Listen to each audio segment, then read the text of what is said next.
If you were one of the people who got stuck with an Air Canada ticket you weren't able to use because of the labor-related flight disruptions earlier this month, well, this segment is for you because we're about to get an update from an air passenger rights advocate as to what you can claim for, what you're entitled to as Air Canada seeks to soothe the disgruntled passengers who were left in the lurch. Welcoming back to CJAD, Gabor, Lukacs, president and founder of Air Passenger Rights. Good morning. Good morning. So we had heard Air Canada initially launching this compensation program, putting some restrictions on it, then maybe loosening up the restrictions a little bit for people who bought their flights through a travel agency or Aeroplan. Where do we stand right now with the claims procedure for people affected by the labor disruptions? Air Canada's online forms seem to perhaps still be somewhat making it difficult for you to put in a claim via the form if you don't have a ticket number. But I would rather focus on what Air Canada has to do, not what Air Canada is saying it has to do. And there's a big difference between the two. All right. What does Air Canada have to do then? So if your flight was canceled, Air Canada had to rebook you on one of its own or partner airlines departing within 48 hours. Or failing that on the next available flight of any carrier, including competitors. Air Canada repeatedly, miserably failed to rebook passengers on alternate carriers, on competitor carriers, and just told passengers, sorry, we have no flights for you, while passengers were able to find alternate transportation on their own. In all these situations, Air Canada owes reimbursement of those expenses incurred by the passengers for the alternate transportation to the passengers. It doesn't matter whether the passenger purchased the ticket via Air Canada or a third-party travel agent or Aeroplan or a different airline. The onus, the responsibility here is on Air Canada. Section 2, subsection 1 of the Air Passenger Protection Regulations makes it clear the operating carrier is responsible for this type of obligations. Now, if you were fortunate enough to travel internationally, then you are most likely covered by the Montreal Convention, which is an international treaty that is part of the federal law books. It's part of the Federal Carriage by Air Act. And then the airline also owes you meals and accommodation and also reimbursement for lost wages and prepaid events that you may have missed as a result.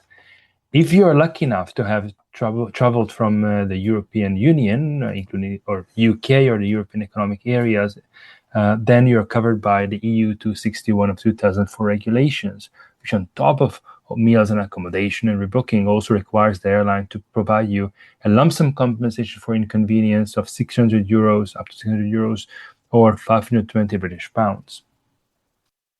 Okay, so it looks as though if you traveled internationally, particularly to EU countries, you may be able to actually get somewhere in terms of covering the majority of your costs. Plus, in the EU, and the extra compensation for the inconvenience. That's right.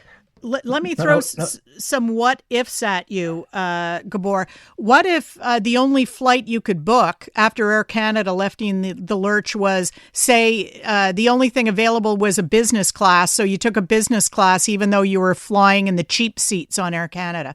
Do they have Air to Canada pay? has, yes. So yes, the APPR requires the airline to put you on the next available flight. They have to make an effort to put you in comparable service. But if there is nothing else available, they actually require to put you on a business class and cannot charge you extra for it. That's in Section 18, subsection 3, if my memory serves me right. So if you will have to explain why you got a business class and maybe some screenshots showing that this was the only option you had. But if this was the only option you had, then Air Canada was required to put you on that flight. They didn't put you on that flight on their own, so they have to pay for your expenses of booking yourself. Here's another what if that we've seen from some texters who were traveling internationally to pick up a cruise. They didn't get their flight. They didn't arrive in time to pick up the cruise. They missed their cruise. It was prepaid. Is a cruise and all the thousands of dollars you pay for a cruise, is that covered by the prepaid activities compensation that you mentioned? I would say yes. especially if you can show that Air Canada did not rebook you on the next available flight. And I mean, it happens that you just didn't have the money to buy yourself an expensive replacement flight. If you can show that there were flights available, but Air Canada failed to book you on those, that puts you in a very good position to recover all these prepaid expenses. If not, there's still the point to be made that these are Air Canada's own employees. And if Air Canada's own employees go on strike, well, Air Canada cannot argue that that it has taken all reasonable measures to prevent the delay, or that employees have taken all reasonable measures to prevent the delay because the employees went on strike.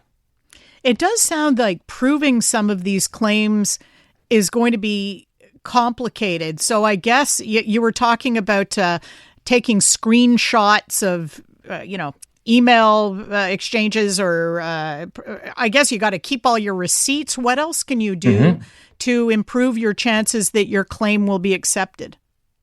I would also record all the conversations on the phone with Air Canada. It is legal in Canada to record your own phone conversation or conversation to which you are a participant. And it's also important in terms of the court of public opinion to expose what kind of misinformation people have been told on the phone. But remember that at least under the Montreal Convention, the onus is on the airline to show that they have taken all reasonable measures and their employees have taken all reasonable measures to prevent your delay, or there were no such measures. The onus is not simply on you in that context. Having said that, when you book a business class, you may have to do extra legwork to show that really you were acting in good faith to mitigate your damages, and were not just splurging at the airline's expense. What about the people who, perhaps having been convinced by an Air Canada call center employee that they should really just take the refund? What if they took the money and were not able to rebook? Can they go after Air Canada for any missed commitments as a result of not being able to find another airline to fly on? If they were really not able to fly another airline, it may be more difficult. And also, if you took a refund, it may be more difficult. But certainly there has been some mischief going on. Airlines have been falsely telling passengers, Air Canada has been falsely telling passengers that there are no other flights. So if you have been really misled and tricked into seeking a refund instead of holding out for alternate transportation, you may have some remedy there, because Air Canada was supposed to give you the true information, and clearly they weren't. Anything else that passengers should keep in mind as they prepare to try and cover their expenses? Just remember that Air Canada is not the last stop. It's just the first stop. Just this morning, I've been seeing some messages in our Facebook group. We have over 260,000 members, of someone who had to send several emails back and forth to Air Canada until they finally got his email to a human, and who was actually able to understand what they wanted and why they were right. So be persistent, but if Air Canada is still digging in its heels and after 30 days refusing to pay you, you may well want to take Air Canada to small claims court to make them pay and give them a wake-up call that you have rights as a passenger. Okay, so that would be an additional step that would involve preparation and so on for the individual. But, a lot of people, as you well know, Gabor, they lost thousands because they weren't able to travel. So it might be worth that extra step of going to small claims. It is not just a question about money. It's a question of what your next trip is going to look like. What needs to change is the calculus for airlines of how they treat such situations. If the public is able to put big enough pressure on Air Canada to show that just telling people falsely that there are no flights and letting people stranded, even though there are competitor airlines with flights, is not a good idea financially, is going to result in financial losses for the airline, then next time, perhaps the next airline may be more careful. Gabor, thank you very much for the update. Appreciate it. Thank you very much for having me. Gabor Lukacs, President, Founder, Coordinator of Air Passenger Rights.